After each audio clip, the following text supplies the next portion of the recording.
Assalamualaikum warahmatullahi wabarakatuh. Kami dari kelompok 7 akan menjelaskan mengenai panduan bagi manajer terkait peran pemerintah dalam pasar. Sebelumnya, saya akan mengenalkan anggota dari kelompok 7, yaitu ada Daniel Fadila, Ratu Sarah, Fadila Anas, Diki Atama, Melinda Ade, dan Nesya Maharani. Yang pertama ada kegagalan pasar. Kegagalan pasar terdiri dari yang pertama kekuatan pasar. Harga dan keluaran yang efisien secara sosial terjadi secara alami jika industri tersebut berada dalam pasar persaingan sempurna. Sebaliknya, perusahaan yang memiliki kekuatan pasar atau market power menghasilkan tingkat keluaran yang kurang efisien secara sosial karena menetapkan harga yang melebihi biaya marginal produksi. Dalam hal ini, nilai bagi masyarakat dari unit barang lebih besar daripada biaya sumber daya yang dibutuhkan untuk menghasilkan unit tersebut. Akan terdapat keuntungan bersih bagi masyarakat jika keluaran tambahan diproduksi. Kebijakan antitrust atau antitrust policy merupakan mencoba menghilangkan kerugian beban baku karena adanya monopoli dengan menjadikan ilegal bagi para manajer untuk terlibat dalam kegiatan yang mendorong terjadinya kekuatan monopoli, seperti perjanjian penetapan harga dan praktik-praktik kolusif lainnya. Peraturan dalam penetapan harga. Dalam hal ini, pemerintah mengizinkan suatu perusahaan untuk bertindak sebagai monopoli. Namun, penetapan harganya diatur untuk mengurangi kerugian beban baku. Dampak regulasi harga adalah secara sepenuhnya menghilangkan kerugian beban baku dari monopoli. Kebijakan pemerintah dengan demikian mengurangi laba monopoli, namun meningkatkan kesejahteraan sosial. Yang kedua ada eksternalitas. Beberapa proses produksi menimbulkan biaya bagi orang-orang yang bukan bagian proses produksi atau konsumsi barang. Biaya eksternal ini disebut eksternal negatif atau negatif externalities. Contoh yang paling umum terkait perusahaan menghasilkan limbah yang tidak mudah terurai atau memiliki efek yang merugikan pada sumber daya lainnya, limbah tersebut tidak tercakup dalam biaya produksi. Clean Air Act untuk mengatasi masalah eksternalitas yang disebabkan oleh polusi, Kongres mengeluarkan Clean Air Act tahun 1970 dan amandemen secara menyeluruh tahun 1990. Amandemen Clean Air Act mencakup 189 polutan udara yang beracun dan tindakan anti polusi yang komprehensif yang disahkan oleh negara manapun pada tahun 1992. Clean Air Act menyebabkan perusahaan menyertakan biaya polutan yang dihasilkan karena biaya harus dibayar untuk setiap unit yang dihasilkan. Hal ini meningkatkan biaya marginal setiap perusahaan, sehingga mendorong perusahaan untuk menghasilkan keluaran dalam jumlah. Selanjutnya, barang publik. Barang publik atau public goods merupakan barang yang bersifat non-rival dan non-exclusionary secara alami sehingga juga menguntungkan orang lain yang membeli barang tersebut. Barang non-rival. Suatu barang merupakan non-rival dalam pengonsumsiannya jika pengonsumsi seorang dalam suatu barang tidak menghalangi orang lain untuk mengonsumsi barang tersebut. Contohnya adalah saluran radio. Jika menerima sinyal radio di mobil, maka Anda tidak dapat mencegah pengemudi lain memilih saluran yang dipilih di mobil Anda. Kemudian barang non-exclusionary. Suatu barang atau jasa merupakan non-exclusionary jika barang publik disediakan. Maka semua orang dapat menggunakan yang tidak ada bisa dikecualikan. Contohnya adalah udara bersih, semua orang dapat menikmatinya dan tidak dialokasikan untuk seorang saja.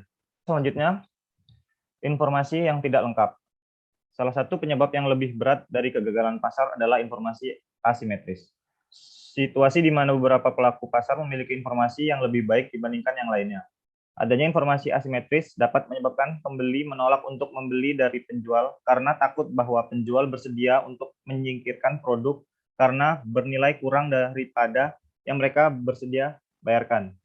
Kemudian ada beberapa kebijakan yang mempengaruhi manajer. Yang pertama itu ada aturan terhadap perdagangan yang dilakukan oleh orang dalam. Salah satu contoh peraturan pemerintah yang dirancang untuk mengurangi kegagalan pasar karena informasi asimetris adalah aturan hukum terkait perdagangan yang dilakukan orang dalam atau insider trading.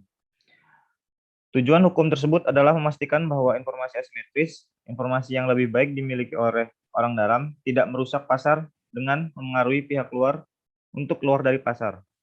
Kemudian yang kedua ada sertifikasi. Sertifikasi merupakan bentuk kebijakan pemerintah lainnya yang digunakan untuk menyebarkan informasi dan mengurangi informasi asimetris dalam melalui sertifikasi keterampilan dan atau keaslian dokumen. Tujuan sertifikasi adalah memusatkan biaya terkait pengumpulan informasi. Kemudian yang ketiga adalah truth in lending. Truth in lending memengaruhi penawaran dan penerimaan kredit. Peminjaman potensial sekarang memiliki informasi yang lebih lengkap tentang apa yang tercakup dalam pinjaman.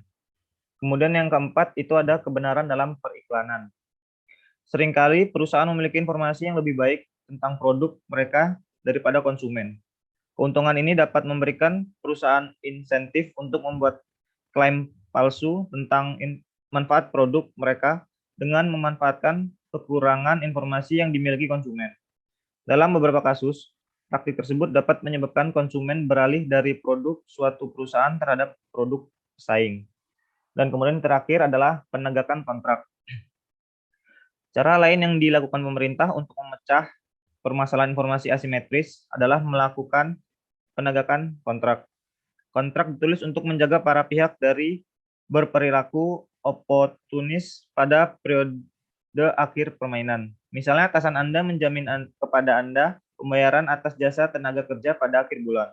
Setelah Anda bekerja selama sebulan, atasan Anda menolak untuk membayar Anda, sehingga atasan Anda memperoleh keuntungan senilai 1 bulan kerja Anda secara gratis. Selanjutnya ada rent seeking. Rent seeking, analisis sebelumnya menunjukkan bagaimana kebijakan pemerintah bisa meningkatkan alokasi sumber daya dalam perekonomian dengan mengurangi masalah yang terkait dengan kekuatan pasar, eksternalitas, barang publik, dan informasi yang tidak lengkap. Meskipun demikian, hal terpenting untuk dicatat adalah bahwa kebijakan pemerintah secara umum menguntungkan beberapa pihak dengan mengorbankan yang lainnya. Berdasarkan alasan ini, pelobi mengeluarkan anggaran yang cukup besar dalam upaya untuk memengaruhi kebijakan pemerintah. Proses ini dikenal sebagai rent seeking. Selanjutnya ada kebijakan pemerintahan dan pasar internasional. Kuota. Tujuan kuota adalah membatasi jumlah unit produk yang dapat dibawa pesaing asing ke suatu negara. Misalnya, kuota atas impor mobil Jepang membatasi jumlah mobil dari produsen otomotif Jepang yang dapat dijual di Amerika Serikat. Hal ini akan mengurangi persaingan di pasar mobil domestik, yang menyebabkan harga mobil yang lebih tinggi, laba yang lebih tinggi untuk perusahaan domestik, dan surplus konsumen yang lebih rendah bagi konsumen domestik. Produsen domestik dengan demikian mendapatkan keuntungan dengan mengorbankan konsumen domestik dan produsen dari luar negeri. Akan saya lanjutkan, tarif seperti halnya kuota dirancang untuk membatasi persaingan dari perusahaan luar negeri di pasar domestik agar menguntungkan produsen domestik. Produsen luar negeri, suatu biaya tetap yang harus dibayarkan perusahaan pengimpor kepada pemerintah domestik sehingga memiliki hak yang sah secara hukum untuk menjual produk di pasar domestik. Yang kedua ada tarif cukai, yaitu biaya yang harus dibayarkan perusahaan pengimpor kepada pemerintah domestik berdasarkan setiap unit yang dibawa perusahaan luar negeri tersebut ke suatu negara. Cukup sekian dari kelompok kami. Semoga informasi yang disampaikan bisa bermanfaat untuk kita semua. Dan kami minta maaf apabila ada kesalahan kata. Kami akhiri. Wassalamualaikum warahmatullahi wabarakatuh.